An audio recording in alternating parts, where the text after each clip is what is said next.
Sarah Mitchell's black Mercedes pulled up to a late private aviation terminal at 9:30 a.m. sharp. The morning sun reflected off the terminal's glass windows, and several private jets stood proudly on the tarmac.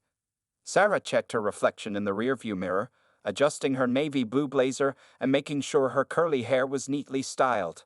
After 15 years of building her software company from scratch, she had finally reached a point where chartering private jets for business meetings was normal. As she stepped out of her car, the fresh autumn air filled her lungs. Her heels clicked against the pavement as she walked, pulling her designer carry-on bag behind her.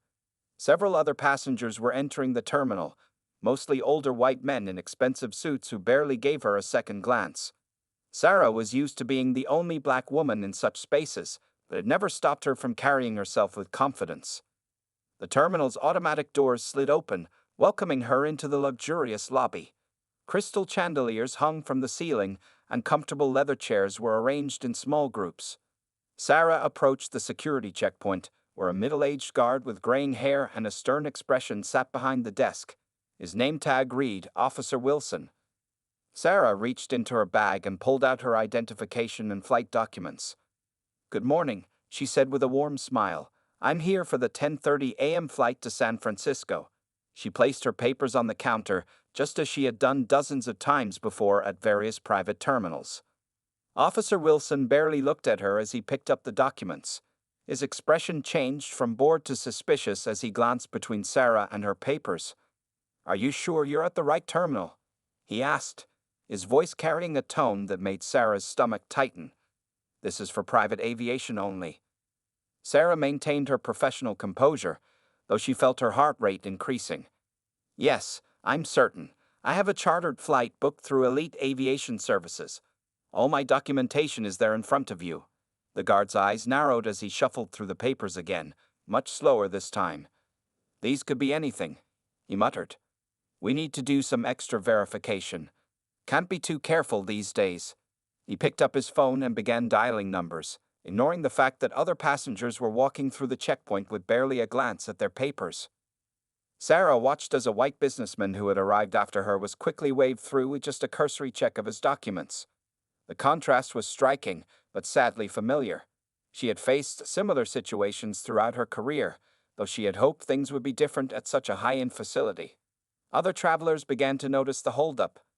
Some cast curious glances her way, while others seemed uncomfortable with the obvious discrimination playing out before them. A young flight attendant preparing for another flight watched the scene with growing concern, whispering to her colleague.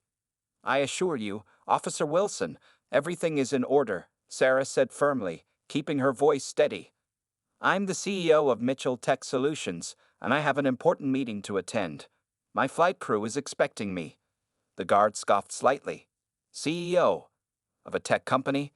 His doubt was clear in his voice. "Listen, miss, we have protocols here. I can't just let anyone walk through claiming to be important business people. Maybe you should try the main terminal." Sarah took a deep breath, feeling both anger and determination rising within her. She had worked too hard and come too far to let this man's prejudice stop her.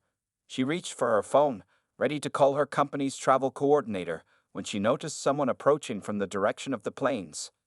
A tall man in a pilot's uniform was walking purposefully toward the security desk. His captain's stripes gleamed on his shoulders, and his expression was one of concern mixed with recognition. Sarah had a feeling the situation was about to change dramatically. The guard was still flipping through her documents, making a show of scrutinizing every detail, completely unaware of the approaching pilot. Other passengers had stopped to watch, creating an audience for what was about to unfold. The tension in the terminal was palpable, like the moment before a thunderstorm breaks. Little did Officer Wilson know, his actions were about to trigger a chain of events that would change not just his day, but the entire culture of a light private aviation terminal. Captain James Anderson walked quickly toward the security desk, his face showing both concern and irritation. He had been preparing for his flight when one of the flight attendants rushed to tell them about the situation. As the lead pilot for Elite Aviation's most prestigious routes, he knew Sarah Mitchell was one of their most valued clients. "Officer Wilson," the captain called out firmly. "Is there a problem here?" He stood tall next to Sarah, his presence commanding attention from everyone in the terminal. The security guard straightened up, clearly surprised by the pilot's arrival. "Just following protocol, Captain," he said, his voice less confident now. "Doing some extra verification on this person's documents." Sarah watched as Captain Anderson's face darkened at the guard's choice of words. "This person," he said slowly, "is Ms. Sarah Mitchell, the CEO of Mitchell Tech Solutions and one of our most frequent flyers." He picked up Sarah's documents from the desk. "These papers are perfectly in order, as you would have known if you had actually read them instead of making assumptions." Other staff members began gathering around, including Lisa Chen, the terminal manager, who had just arrived after hearing about the commotion. The guard's face turned red as he realized more people were watching. "I was just doing my job," Officer Wilson protested, but his voice was weaker now. "We have to be careful about security these days. How was I supposed to know she was really?" "Really what?" Sarah interrupted, her voice calm but powerful. She had stayed quiet long enough. "Really a CEO? Really someone who could afford a private jet? Really belonging here?" She stepped forward, looking the guard directly in the eyes. "Would you like to finish that sentence, Officer Wilson?" The terminal fell silent. Even the usual background noise of announcements and conversations seemed to fade away. Several passengers who had been pretending not to watch were now openly staring. Lisa Chen stepped forward, her face showing embarrassment and determination. "Ms. Mitchell, I cannot apologize enough for this situation," she said. "This is absolutely not what elite aviation stands for." She turned to Officer Wilson. "We will be having a serious discussion about this incident." The guard's face switched between different emotions: embarrassment, anger, and finally, a hint of shame.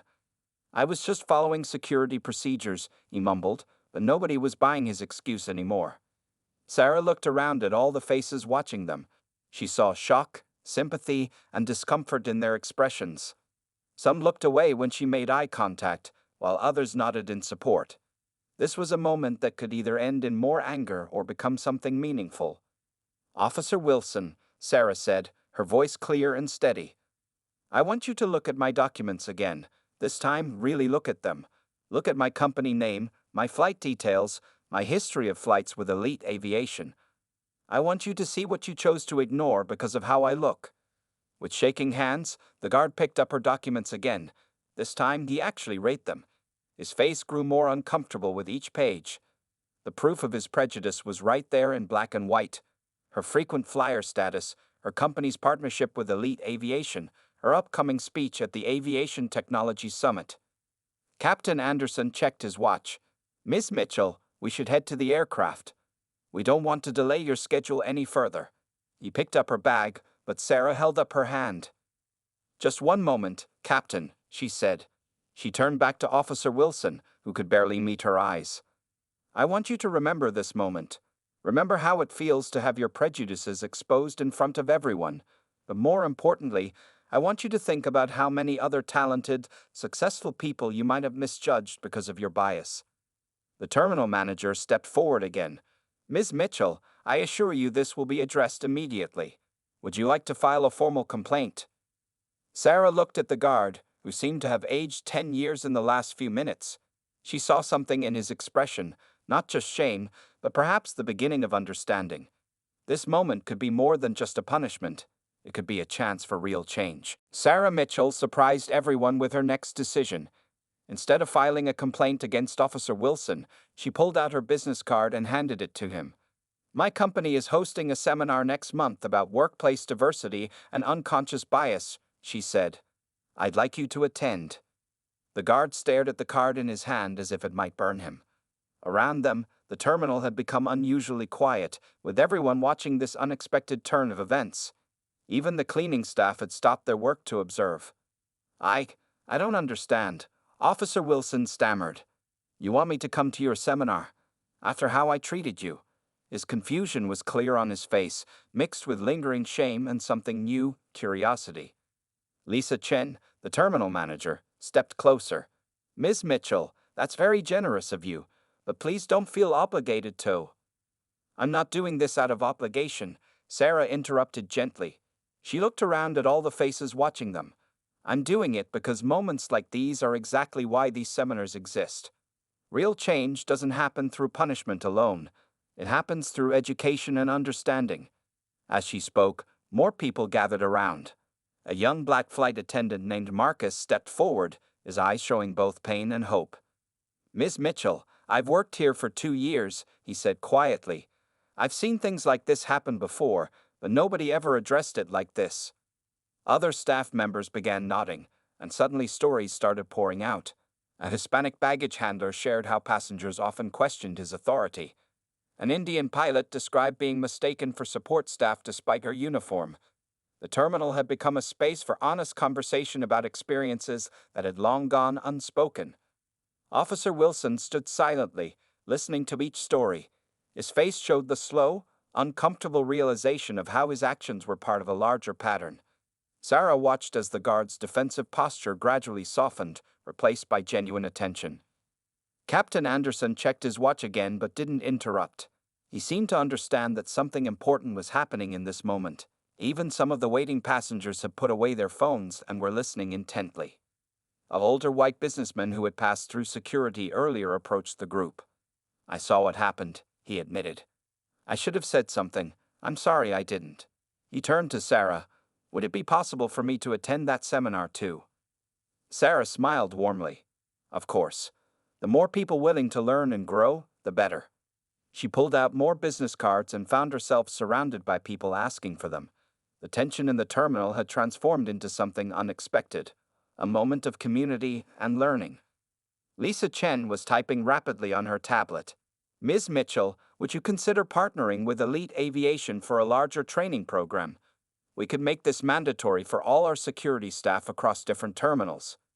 Before Sarah could answer, Officer Wilson spoke up, his voice different now, humbler, but also more determined. "I'd like to help with that," he said.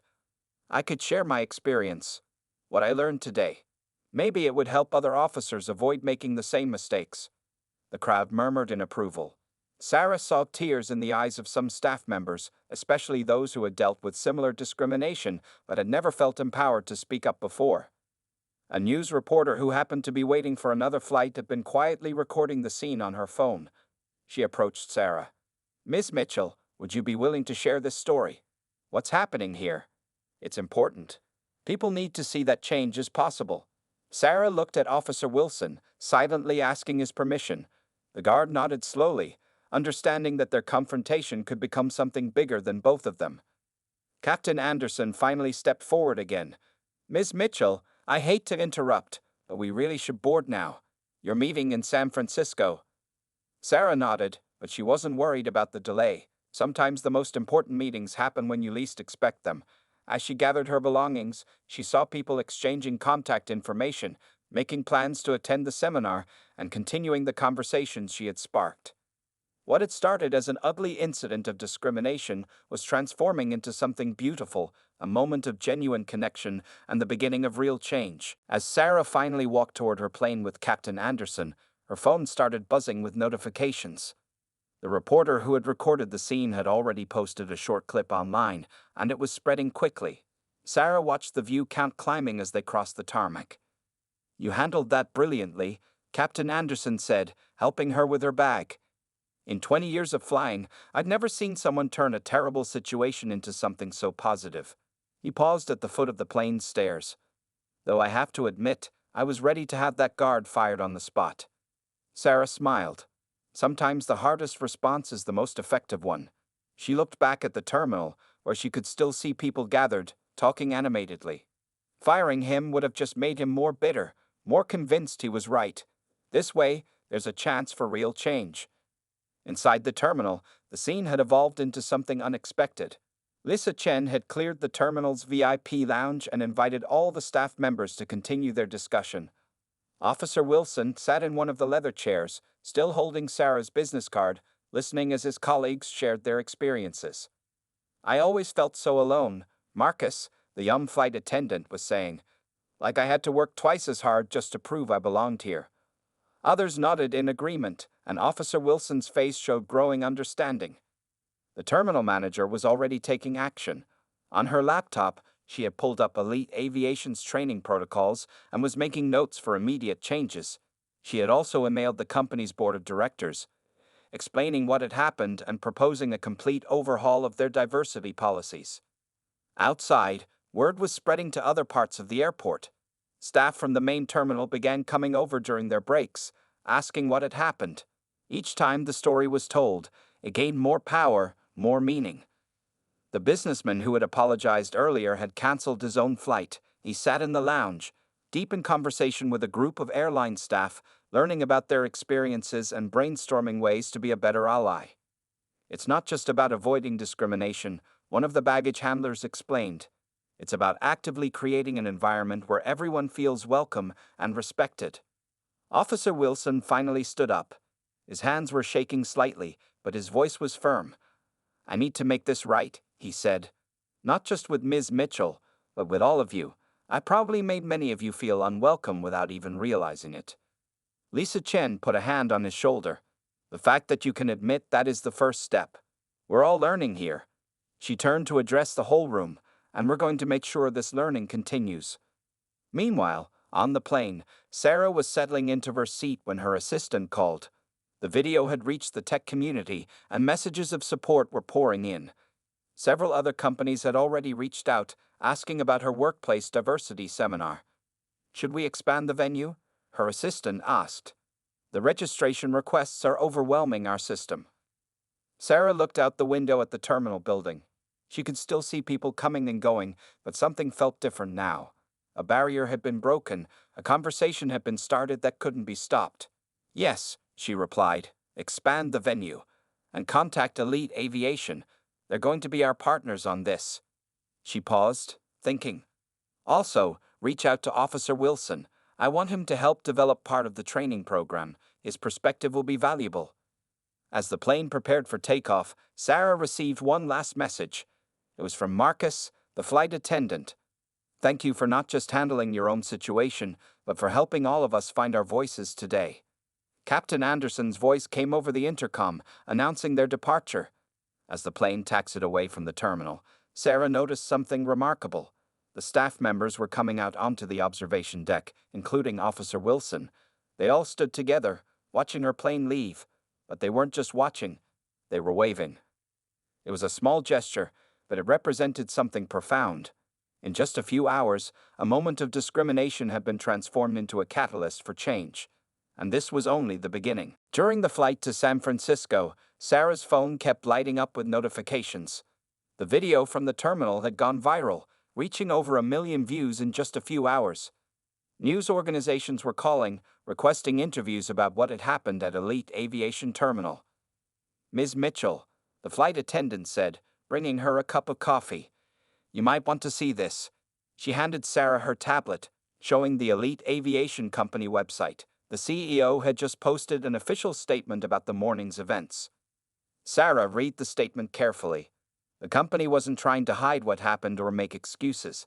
Instead, they were using it as a moment to announce a complete review of their practices. They had already scheduled emergency meetings with diversity consultants and were promising major changes. Back at the terminal, something unexpected was happening. Officer Wilson had just finished his shift, but he hadn't left. Instead, he was sitting in the break room, writing everything he could remember about his actions and thoughts from that morning. "I need to understand why I did what I did," he explained to Lisa Chen, who sat across from him. "I've always told myself I wasn't prejudiced, but today showed me something different about myself." The terminal manager nodded encouragingly. "That's exactly the kind of self-reflection we need," she said. "And you're not alone in this. We all have biases we need to face." Throughout the day, more stories began emerging from other airports and private aviation facilities across the country. Sarah's incident had opened a floodgate. Pilots, flight attendants, ground crew, and passengers started sharing their own experiences with discrimination in the aviation industry. A surprise call came to the terminal from the Aviation Industry Association. They wanted to feature the incident, not as a scandal, but as a teaching moment. They were particularly interested in how Sarah had transformed a negative situation into an opportunity for growth. Meanwhile, Sarah's tech company was being flooded with messages. Other businesses wanted to know more about their diversity training program. What had started as a small monthly seminar was quickly growing into something much bigger. During a fuel stop in Denver, Sarah received an unexpected email from Officer Wilson himself. His words were simple but powerful. "I've spent the day thinking about how many talented people I might have disrespected or turned away because of my prejudices. I want to be part of making sure that never happens again." The email included something else, a detailed list of security protocols that he realized were often applied unfairly to people of color.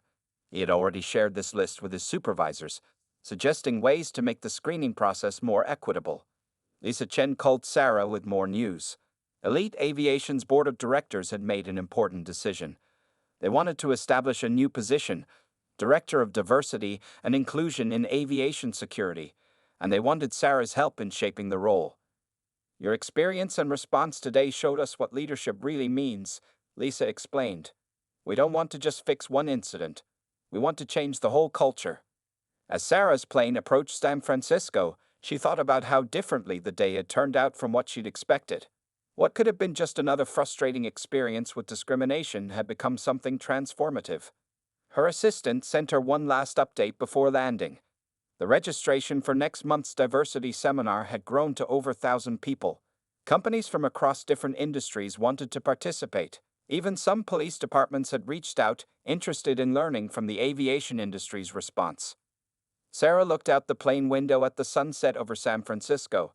She thought about Officer Wilson, still at the terminal, writing his notes and facing his biases. She thought about Marcus and the other staff members who had finally felt free to share their stories. The pilot announced their final descent. Sarah smiled, thinking about how a single moment of confronting discrimination had sparked a movement. Sometimes the biggest changes start in the most unexpected places, like a security checkpoint in a private aviation terminal on what seemed like just another morning. 2 weeks after the incident at Elite Aviation Terminal, Sarah stood in front of a packed conference room at the San Francisco Aviation Center. The room was filled with faces from all corners of the aviation industry: pilots, security personnel, executives, and ground staff. In the front row sat Officer Wilson, who had flown in specially for this event. "What happened that morning could have ended very differently," Sarah began, her voice carrying clearly through the room. "I could have gotten angry. Officer Wilson could have remained defensive. We could have let that moment divide us further. Instead, we chose a different path." The screen behind her showed clips from that day, including the moment when the terminal staff had gathered to share their stories. The audience watched in silence as they saw the transformation that had taken place. "But this isn't just about one incident," Sarah continued. "This is about changing the way we think about security, about service, and about each other." She gestured to Officer Wilson. "Would you like to share your perspective?" Wilson stood up slowly, his hands slightly shaking. He had practiced this moment many times, but facing hundreds of people was different from practicing in front of his mirror. "I've been a security guard for 20 years, he began. "And for 20 years, I thought I was just doing my job, but that morning showed me how wrong I was." The audience listened intently as he described his thought process that day, the assumptions he had made, and most importantly, what he had learned since then. Some people in the crowd nodded in recognition, seeing their own biases reflected in his words. Sarah watched from the side, noting how the room had become completely silent. Even the usual sounds of people checking their phones or shuffling papers had stopped. Everyone was focused on Wilson's honest admission of his mistakes and his commitment to change. Since that day, Wilson continued, "I've helped review and revise our security protocols. We found dozens of ways our procedures could be unfairly applied based on race, gender, or appearance. We're changing all of that."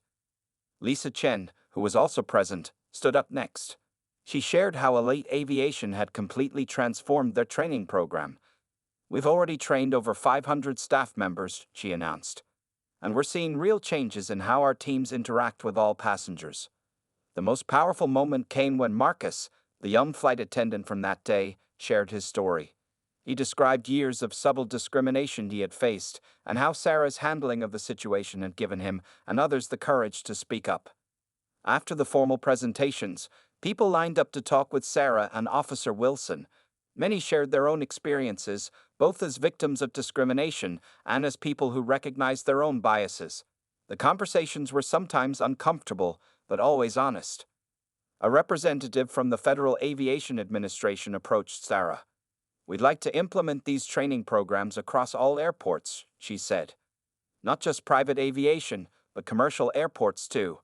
Would you and Officer Wilson be willing to help develop the curriculum? Sarah looked at Wilson, who nodded immediately. We'd be honored, she replied, but we need to make sure we include voices from all levels of aviation. Every perspective matters in this conversation. As the event wrapped up, Sarah noticed something remarkable. People weren't rushing to leave. Instead, they had formed small groups throughout the room, deep in discussion. Security guards were talking with executives, pilots were sharing experiences with ground crew, and real connections were being made across all levels of the industry. Officer Wilson approached Sarah one last time. I never thought my biggest mistake would lead to the most important work of my career, he said quietly. Thank you for seeing the possibility for change instead of just seeing my prejudice. Sarah smiled warmly. That's exactly what this is all about, she replied. Seeing the full potential in every person, every situation, and every opportunity for change.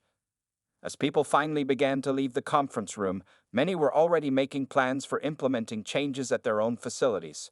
What had started as one tense moment at a security checkpoint was now spreading across the entire aviation industry, proving that sometimes the best responses to discrimination aren't just about confrontation, they're about transformation. 1 month after the conference in San Francisco, the changes that started at Elite Aviation Terminal had spread far beyond the aviation industry.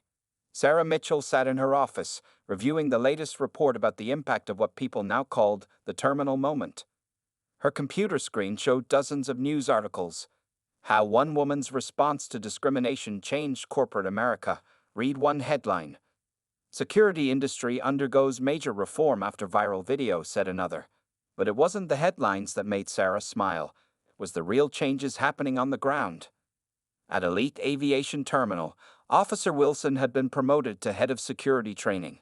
He spent his days teaching other security officers about bias and fair treatment. The man who once blocked Sarah from her flight was now leading the charge for change. You won't believe today's numbers, Sarah's assistant said, walking into her office. Over 500 companies have signed up for our expanded training program. And it's not just airlines anymore. We're getting requests from hotels, restaurants, retail chains, even police departments.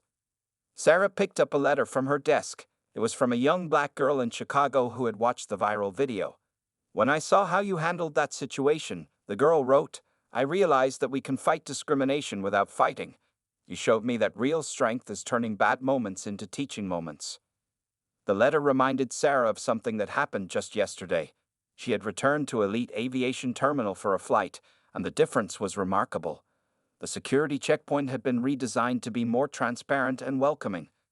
Signs in multiple languages explained the screening process clearly. Most importantly, the staff reflected the diversity of the passengers they served.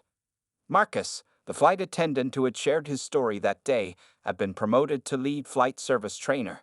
He was now responsible for teaching crew members how to recognize and respond to discrimination on flights. His training sessions always started with showing the video from that morning. Remember when we thought this would just be a small seminar? Lisa Chen had said during their last meeting. The terminal manager had transformed too. Under her leadership, Elite Aviation had become a model for inclusive practices in the transportation industry. Sarah's phone buzzed with a text from Officer Wilson. He was at a national security conference, sharing their story with law enforcement agencies from across the country. Just had an officer tell me he completely changed how he approaches his job after hearing about our experience. The message read, Change is happening, one person at a time. The impact wasn't just in training programs and policies. Real cultural change was happening. Other passengers who witnessed discrimination were speaking up more often. Companies were taking complaints more seriously. People who had stayed silent about their experiences were finding their voices. Sarah opened her laptop to review the latest data. Reports of discriminatory incidents at airports had dropped by 40%. Employee satisfaction scores were up across all demographics. But the most impressive numbers were the personal stories.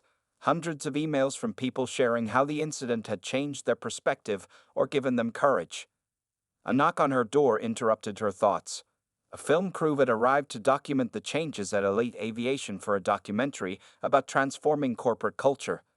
They wanted to interview both Sarah and Officer Wilson together, showing how an incident of discrimination had turned into a partnership for positive change.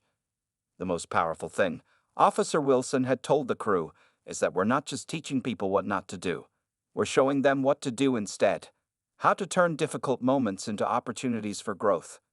As Sarah prepared for the interview, she thought about all the people who had been part of this journey, the staff members who shared their stories that first morning, the business leaders who chose to learn rather than defend, the thousands of people who watched the video and decided to make changes in their own lives. Her phone buzzed again. This time it was a message from a security officer at another airport. Had a situation today that could have gone badly. But I remembered your story and handled it differently. Thank you for showing us a better way. Sarah smiled, knowing that somewhere, right at this moment, someone else was choosing to transform a moment of conflict into an opportunity for change.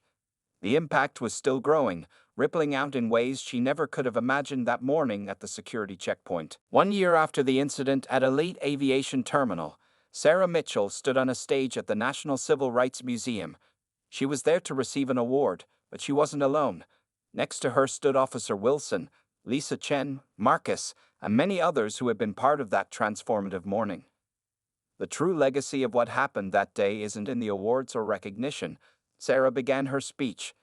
It's in the thousands of small moments that happen every day, moments where people choose understanding over prejudice, education over punishment, and growth over conflict. The audience included people from all walks of life, corporate leaders, security personnel, civil rights activists, and ordinary citizens who had been touched by the story. In the front row sat the young girl from Chicago who had written that letter to Sarah. She had been invited as a special guest. On screens around the museum, photos and videos showed the changes of the past year. Elite Aviation Terminal had become a model for inclusive security practices.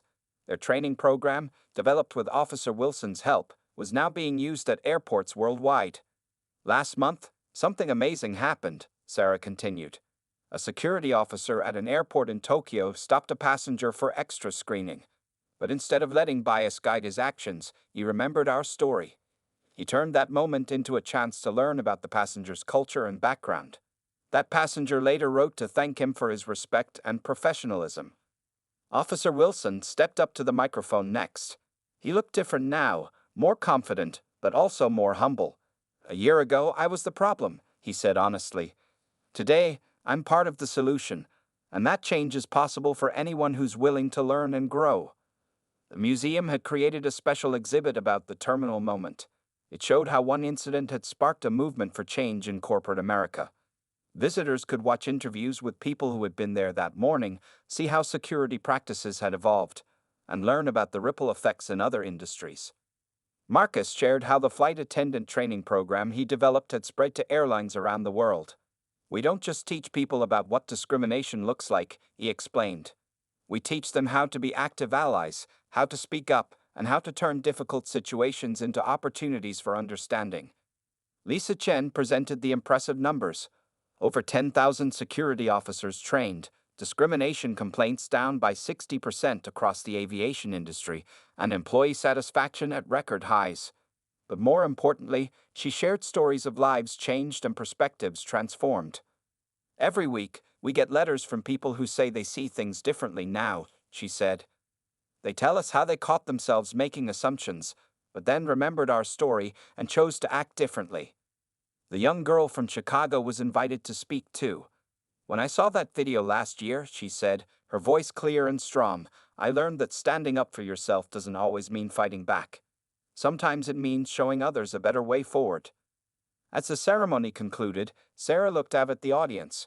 She saw security officers sitting next to executives, activists talking with corporate trainers, and people from all backgrounds sharing stories and ideas. The walls that had once divided them were coming down, one conversation at a time. Later that evening, at a small gathering in the museum's garden, Officer Wilson shared something he had never told anyone. "The morning before I met Ms. Mitchell," he said, "I was thinking about retiring. I felt tired, stuck in my ways. But now, at 62, I'm doing the most important work of my life. I'm helping change how people see each other." Sarah watched as people from the ceremony mingled and talked, sharing their own experiences and plans for creating change in their communities. The legacy of that morning at Elite Aviation Terminal wasn't just in new policies or training programs. It was in these connections, these conversations, this growing understanding that change is always possible. As the sun set over the museum, Sarah thought about all the security checkpoints around the world where officers were making different choices, all the terminals where passengers were being treated with dignity, all the moments where conflict was being transformed into understanding. The legacy lived on, not just in history books or museum exhibits, but in the daily choices of people who had learned that the response to discrimination could be something powerful, something transformative, something that changed not just one moment, but countless moments to come.